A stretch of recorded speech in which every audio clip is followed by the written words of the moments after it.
Olá, gente, como estão? Tudo bem com todos e todas? Espero que sim.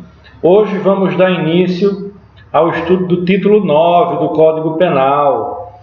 Vamos tratar de um assunto bem interessante. Só são poucos crimes que estão descritos nesse título.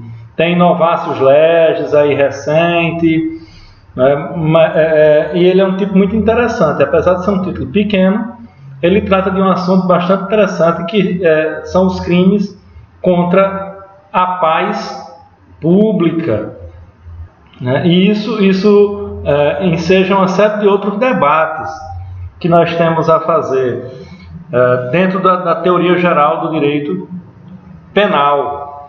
Porque quando a gente fala de paz pública, o que é que nós estamos querendo dizer com isso? O que é que significa a paz pública? Quando você vai na doutrina, você vai encontrar várias definições, mas vai encontrar um eixo central que une as definições de diversos autores. Essa ideia de tutelar a harmonia e a tranquilidade da sociedade está no centro desse debate. Tutelar o sentimento de tranquilidade, a expectativa, a previsibilidade de quê? De comportamentos que estejam conforme a expectativa, que aqueles comportamentos que são necessários para regular e pacificar a convivência da sociedade. Aí é sempre bom a gente lembrar um pouco dos autores que tratam aquela questão do funcionalismo penal, que se remetem muito às ideias de Emile Durkheim, de Talcott Parsons. E aí a gente vai ter, sobretudo, aquela ideia do de expectativa de comportamento, que é tratada também pelo Günther Jacobs lá no seu Tratado de Direito Penal, como uma das características do novo direito penal emergente, do direito penal sob uma perspectiva funcionalista. A norma penal, a expectativa normativa de comportamento, é aquilo que garante a existência da própria sociedade.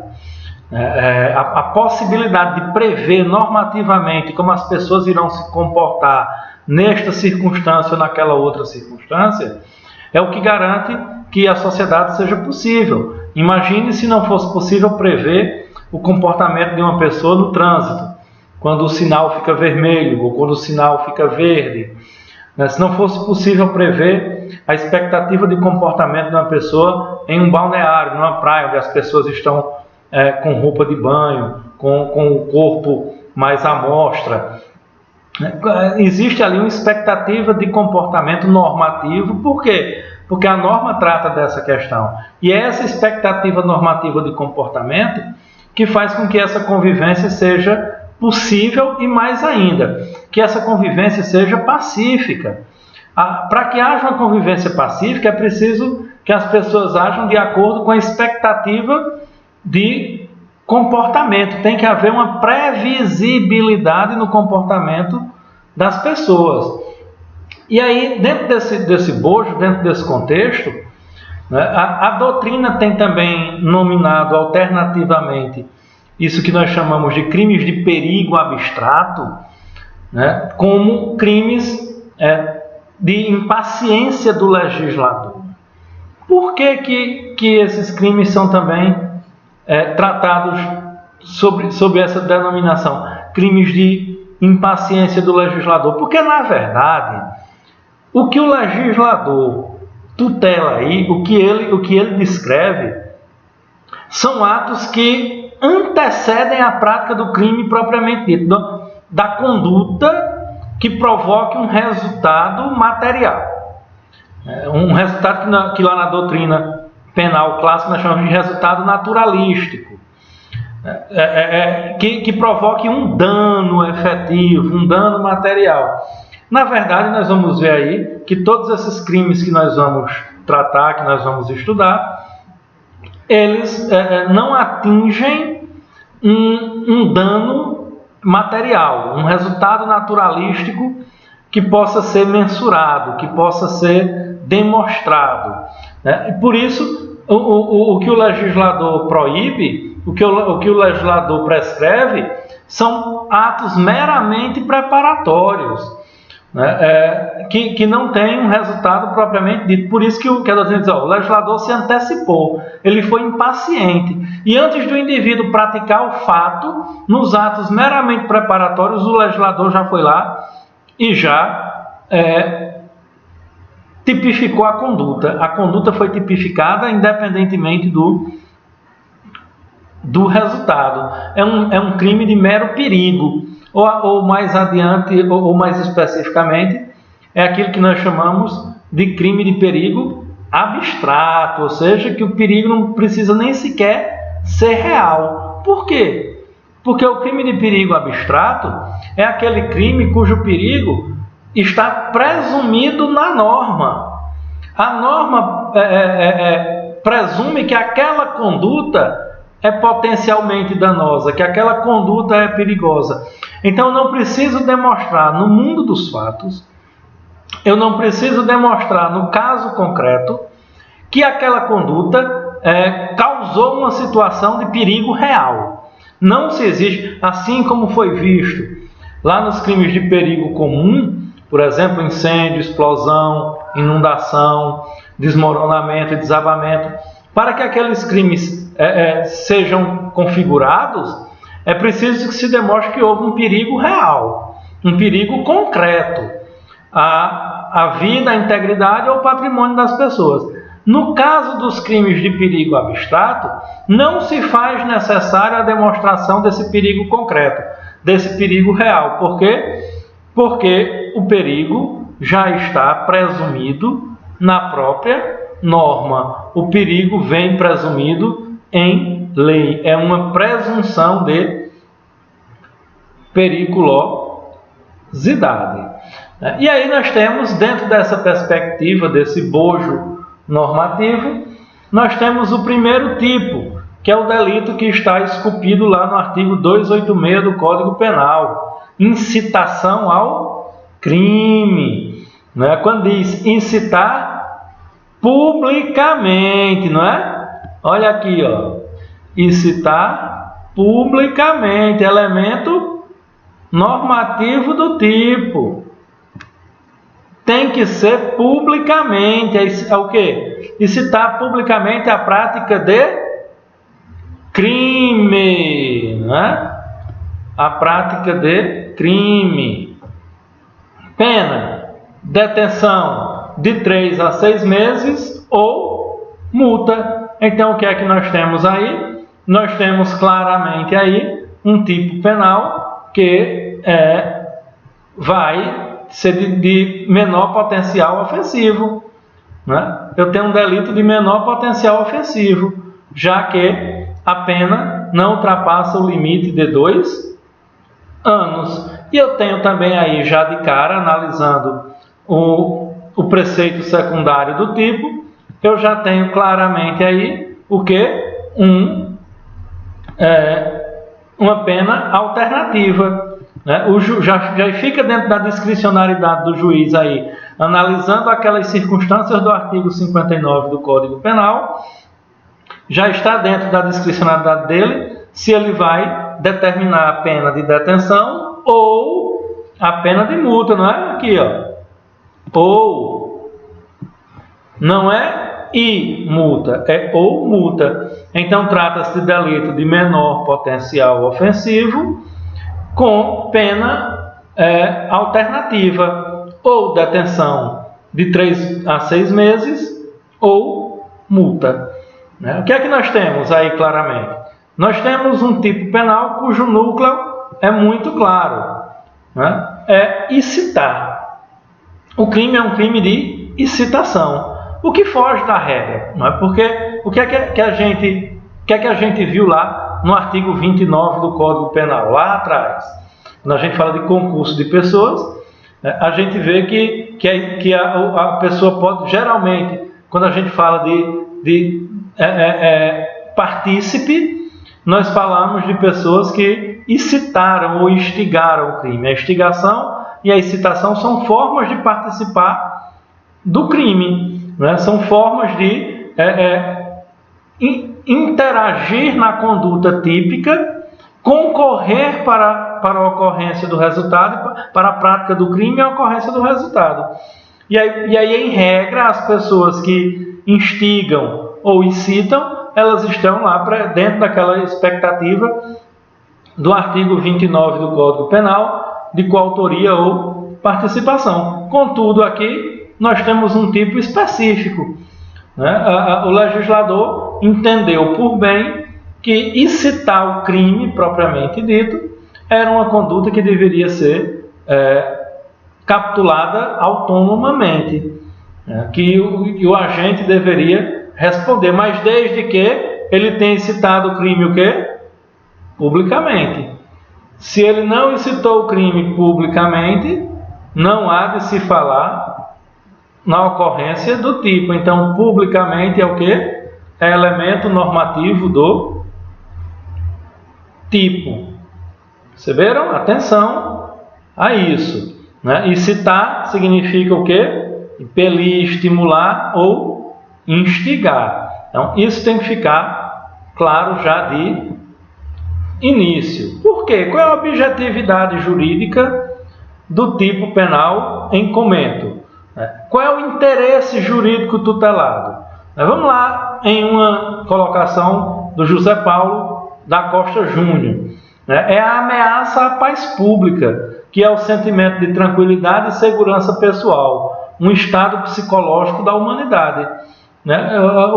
Então, aquilo que o tipo protege, aquilo que ele busca resguardar, é esse sentimento de tranquilidade, de segurança pessoal e coletiva. O interesse jurídico tutelado é esse. Essa é a objetividade jurídica do tipo penal. Portanto, o objeto jurídico, aquilo a que a norma se destina, é esse sentimento de tranquilidade e de segurança. O sujeito ativo do tipo, que está em análise, pode ser qualquer pessoa. Trata-se, portanto, de um tipo comum, como bem capitula o Damásio Evangelista de Jesus. E lá no polo passivo, trazendo a ideia do eminente José Henrique Pierangeli, o sujeito passivo é a coletividade ou Estado, tratando-se, portanto, de crime vago. Eu não tenho como identificar de maneira clara, de maneira específica, quem é efetivamente o sujeito passivo da conduta. Lembram que a gente discutiu isso em outras oportunidades? A ideia de crime vago, a impossibilidade que nós temos de, no caso concreto, em razão do que determina o tipo penal, definir de maneira individualizada e clara quem é a vítima. Quando eu não tenho essa possibilidade, eu estou diante de um crime vago, que é a vítima é uma coletividade, é um grupo, é um número indeterminado de pessoas. Inclusive, isso vai nos levar a uma discussão doutrinária que, ao fim e ao cabo, não vai trazer muitas alterações, mas é importante que a gente veja. Por quê? Porque tem uma divergência terminológica. Porque a palavra Estado, ela pode ter mais de um significado, dependendo de como ela seja colocado. O Ney Morateles, por exemplo, é um dos que diz que o sujeito passivo do delito é o Estado. Já Damásio de Jesus e Fernando Capês e Paulo Zé da Costa Júnior e Júlio Fabrino Mirabete dizem ser a coletividade. E Guilherme de Souza Nutti escolhe o termo sociedade. Perceba, Estado, coletividade e sociedade não necessariamente são palavras que têm o mesmo significado, conquanto elas podem se unir em torno do significado da palavra Estado, dependendo do contexto em que ela é colocada. Porque aí você vem com Pierangeli, que diz o seguinte: é a coletividade ou o Estado, como sujeito passivo. Ou, nesse caso, né, sugere alternatividade, não similitude. Então, quem é efetivamente? É o Estado pessoa jurídica, né, ou é o Estado? Quando a gente fala de Estado, nós falamos de coletividade, nós falamos de população. Essa é uma questão que a doutrina trata de maneira distinta e que eu penso que é importante a gente colocar aqui, mas que ao fim e ao cabo não vai alterar a perspectiva de objeto jurídico do crime. Isso está bastante pacificado na doutrina e na jurisprudência, mas há entre os nossos autores uma divergência terminológica que corre o risco de poder ser interpretada como uma divergência conceitual. E tem outra questão interessante quando nós falamos desses crimes, que é a questão do concurso de pessoas. Imagine que incitação ao crime, que na verdade é quando o agente, é quando o sujeito publicamente, e efetivamente isso não pode ser feito de maneira privada a uma só pessoa, só porque o que nós vamos ter lá a norma do artigo 29 do Código Penal, quando o sujeito efetivamente incita o crime para um número indeterminado de pessoas, dando publicidade à sua fala, e quando ele faz isso e alguém comete o crime, o que é que acontece? Se uma pessoa cometeu o crime, e se várias pessoas cometeram o crime? Então surgem essas três questões. Se o destinatário da instigação for único e efetivamente cometeu o crime, aí nesse caso, percebam, nesse caso aí nós estamos diante do concurso de crime do artigo 29. Por quê? Porque o sujeito não instigou publicamente, não instigou um número indeterminado de pessoas. A sua instigação era um sujeito único, né? Professor, mas se ele instigou, era uma pessoa só, mas ele instigou isso publicamente, no microfone de uma praça, aí ele cometeu o delito do artigo 286, ainda que essa instigação se destinasse a uma única pessoa só. Ele queria que aquela pessoa específica cometesse o crime, mas se ele instigou de maneira geral, em público, e várias pessoas puderam ter acesso à instigação, ele responderá pelo delito do artigo 286. Mas se ele instigou só uma pessoa? Não. Se ele instigou só uma pessoa sem dar publicidade a isso, então é a ocorrência do artigo 29 do Código Penal, né? Ele vai ser coautor do crime. Mas, se forem vários destinatários da incitação e apenas um deles cometeu o crime, pronto. Aí é essa outra perspectiva.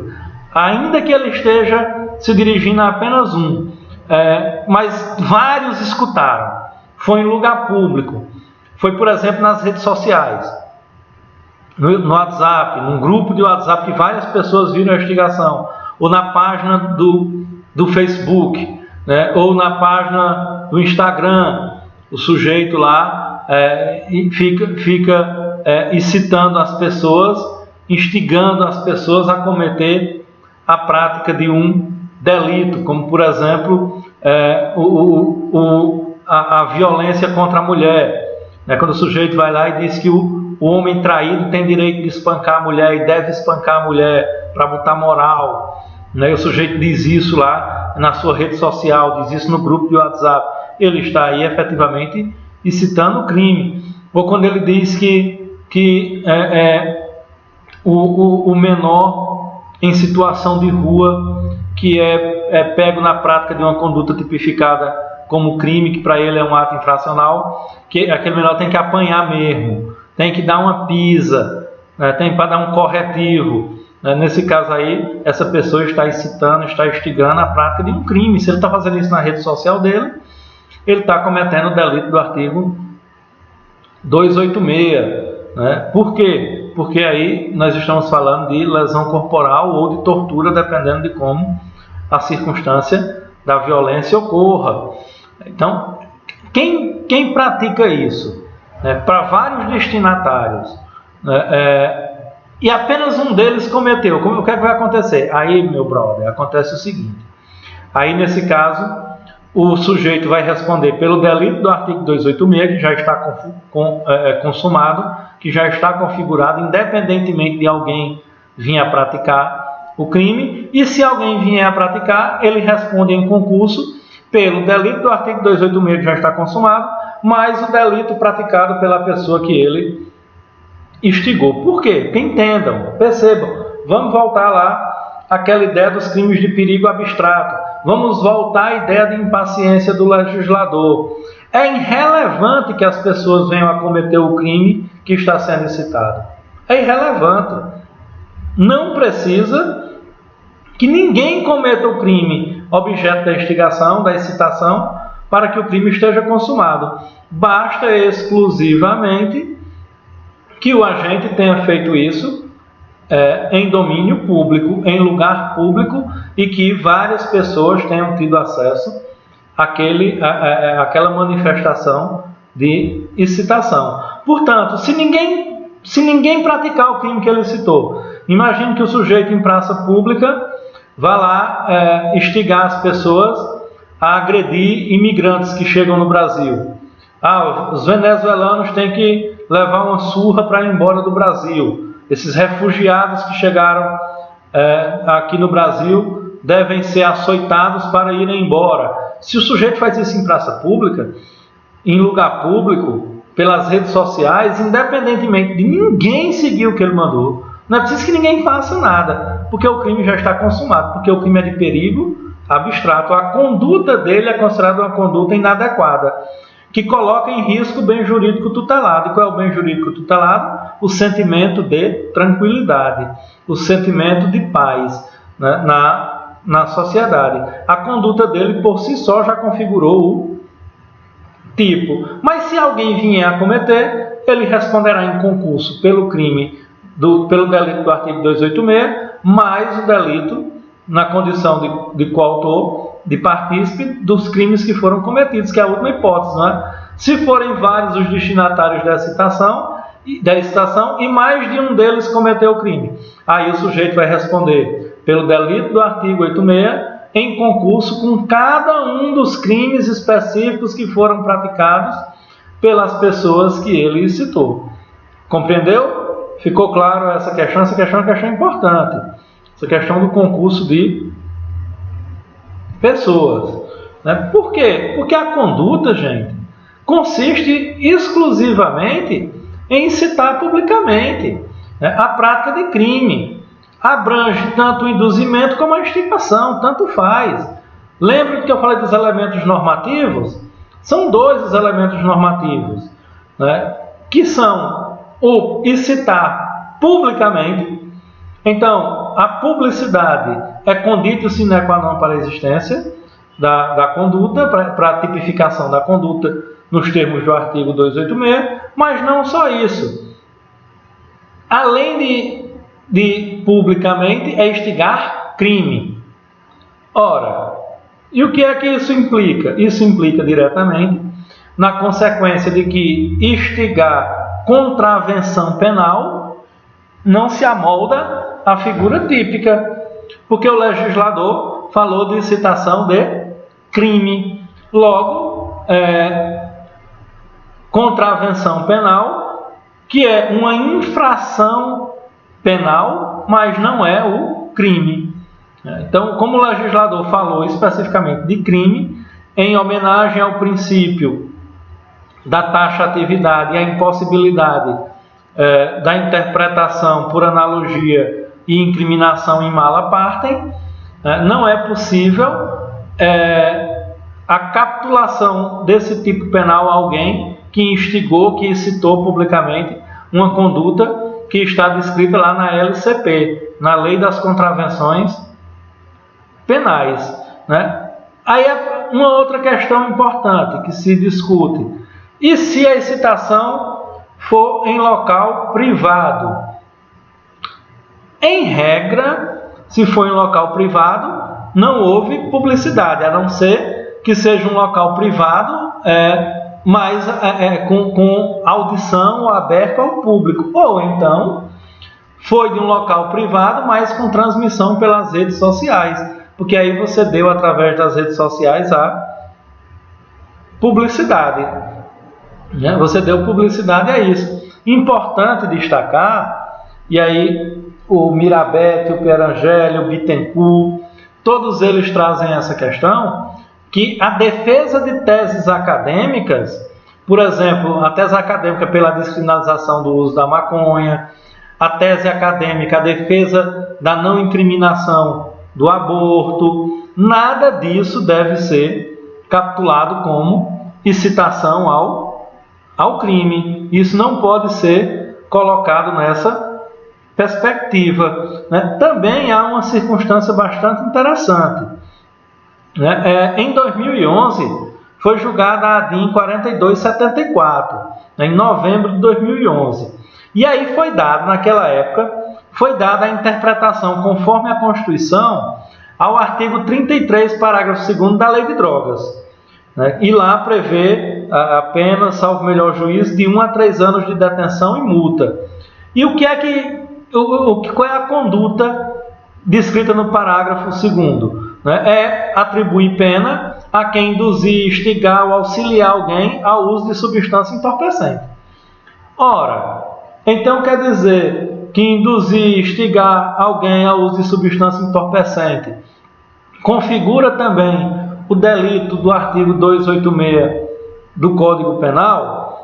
Ora, presta atenção, no próprio julgamento, na própria descrição da interpretação conforme a Constituição, o STF excluiu do dispositivo qualquer significado que enseje a proibição de manifestações e debates públicos acerca da descriminalização ou legalização do uso de droga. Então, o que foi que isso implicou? Implicou mais na frente também no reconhecimento de que a marcha da maconha não era crime. Não era o delito do artigo 286 do Código Penal. Inclusive, isso a gente vai já colocar aí. Então, o próprio STF, na sua interpretação conforme, quando ele disse que o parágrafo 2º do artigo 33 foi recepcionado pela Constituição e fez a interpretação conforme a Constituição, ele também diz que estão excluídos dessa tipificação os debates, as discussões, as produções científicas e doutrinárias que defendam a legalização ou a não incriminação do uso de droga.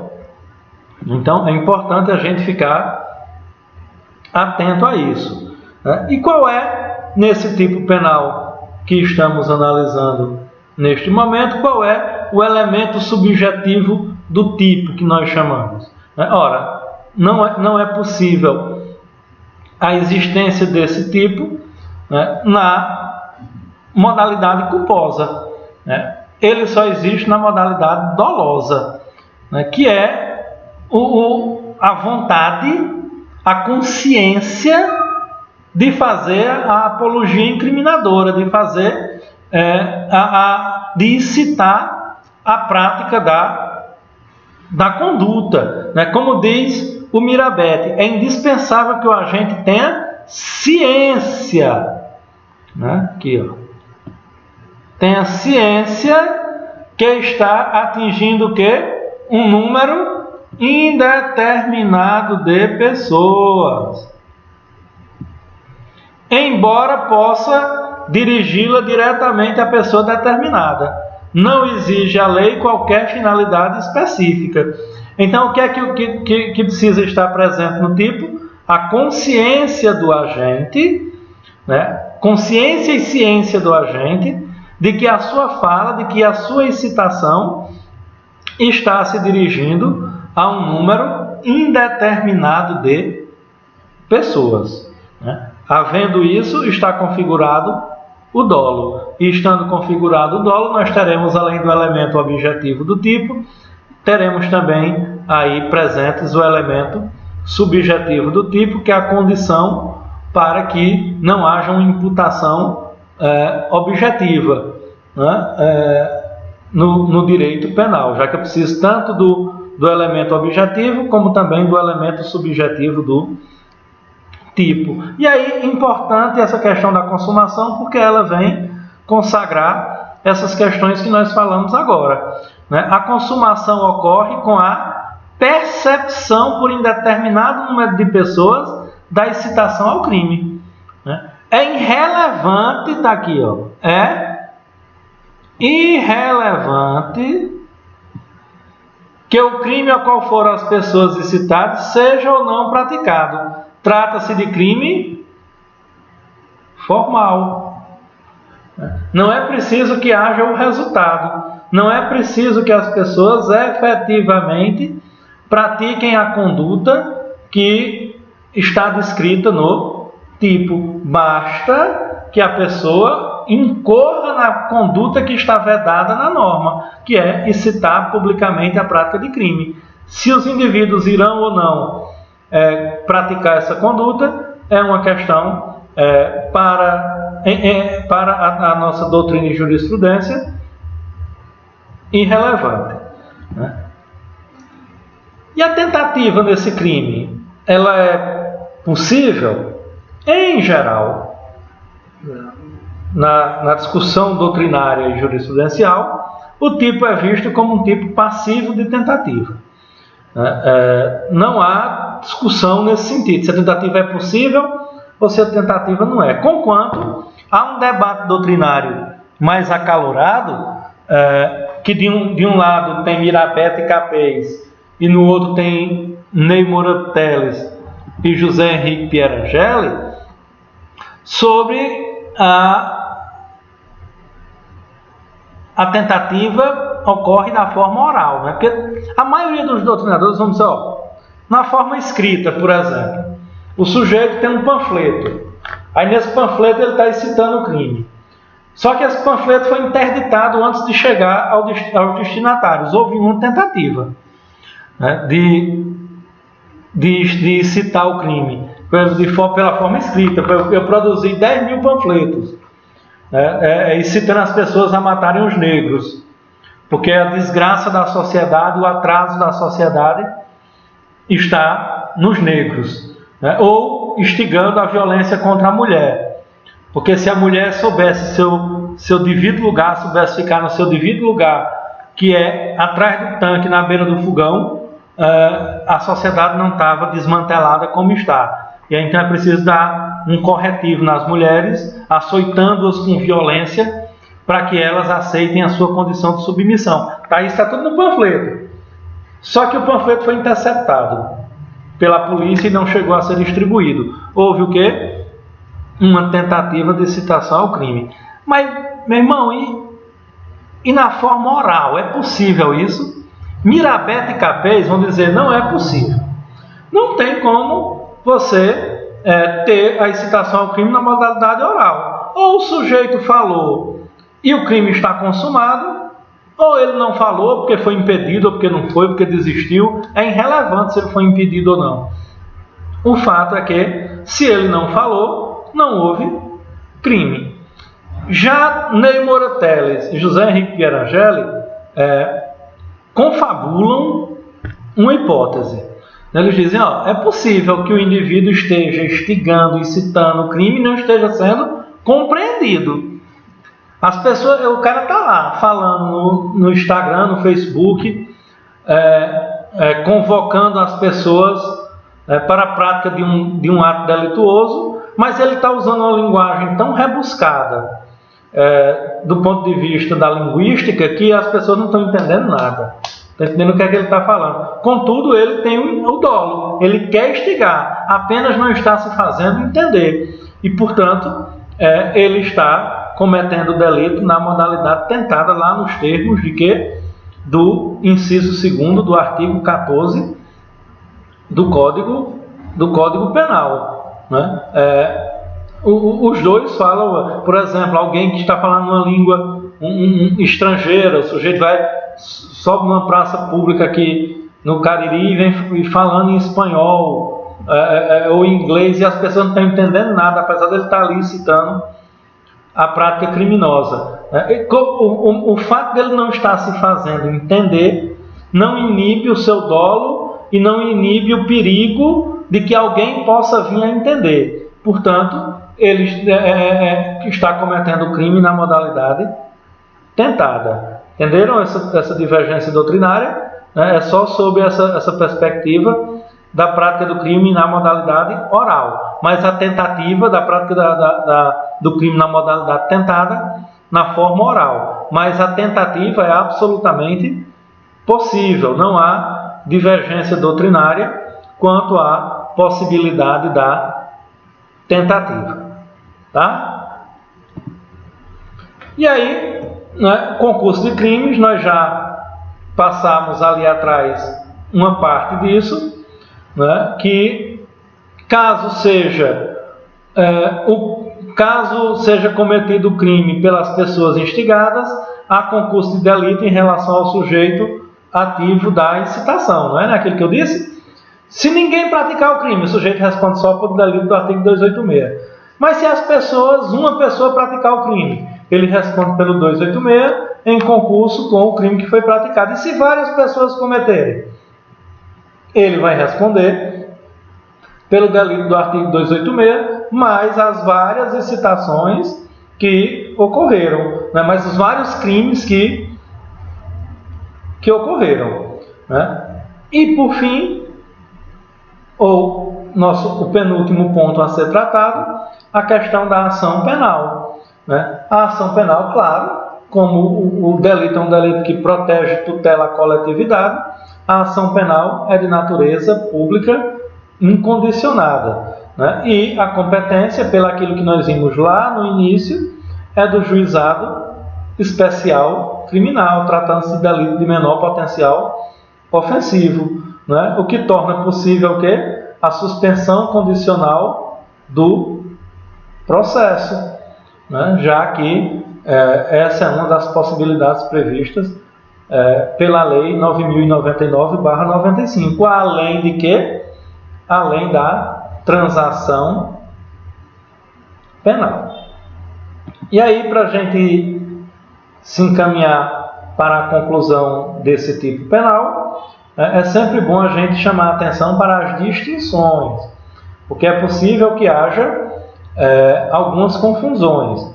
Por exemplo, quando você vai lá nos artigos 227 e 228 do Código Penal, no crime de lenocínio, que é o delito do artigo 227 do Código Penal, e quando você vai para o delito do artigo 228, que é favorecimento à prostituição, você vai ter aí formas de incitação, formas de instigação. Contudo, pelo princípio da especialidade, lá a conduta típica do artigo descrita na norma já é a própria instigação. Então, prevalece nesse caso a norma do artigo 227, do artigo 228 sobre a norma do artigo 286. Por quê? Porque a norma do artigo 286 é de incitação geral ao crime, a qualquer crime. Lá no 227, lá no 228, é a incitação, a instigação, o induzimento a um crime específico.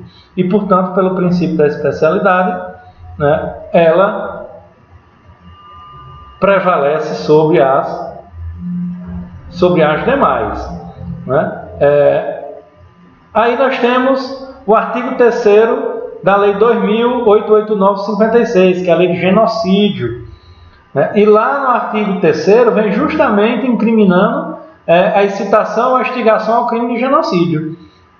Como lá também nós estamos tratando de uma lei específica, de uma lei especial, vai prevalecer o que está lá no artigo 3º da Lei 2.889/56, e, portanto, a gente vai responder não pelo artigo 286 do Código Penal, mas pelo artigo 3º da Lei de Genocídio. Havia também o famoso artigo 19 da Lei de Imprensa, a Lei 5250 de 67. Contudo, a lei de imprensa foi revogada. E, portanto, aquele crime de incitação feita pelo rádio ou pela televisão, por exemplo, que até então era capitulado, era tipificado pela lei de imprensa, pelo artigo 19 da 5250/67, passou a ser absolvido e tratado pelo delito do artigo 286 do Código Penal. Né? Mais uma vez, aquela questão que eu já falei lá, do artigo 33, da Lei 11.343 de 2005, a Lei de Droga, né? A incitação, a instigação para o consumo de droga, não configura o delito do artigo 286. Ele é punido exclusivamente lá nos termos, né, da lei de droga. E, por fim, a lei de racismo, né, os crimes raciais. O artigo 20, né, da 7716/89, que é a lei do racismo, vai incriminar justamente a conduta de quem instiga, de quem incita a prática de condutas discriminatórias, de condutas racistas. Né? E, portanto, pelo princípio da especialidade, o que haverá aí é a aplicação da norma do artigo 20 do artigo da Lei 7716/89. Né? E aí, com essas considerações, nós concluímos o delito do artigo 286 e vamos, nas nossas próximas aulas, trabalhar, né, a apologia de crime ou criminoso, a associação criminosa, né, e a questão das milícias, que é novácios legis, foi trazido pela Lei 12.850 de 2013, que também alterou o delito do artigo 288, que não mais é capitulado como quadrilha ou bando, mas como associação criminosa. Mas esse é um assunto para a nossa próxima aula. Ok? Forte abraço a todos e todas. Até a próxima.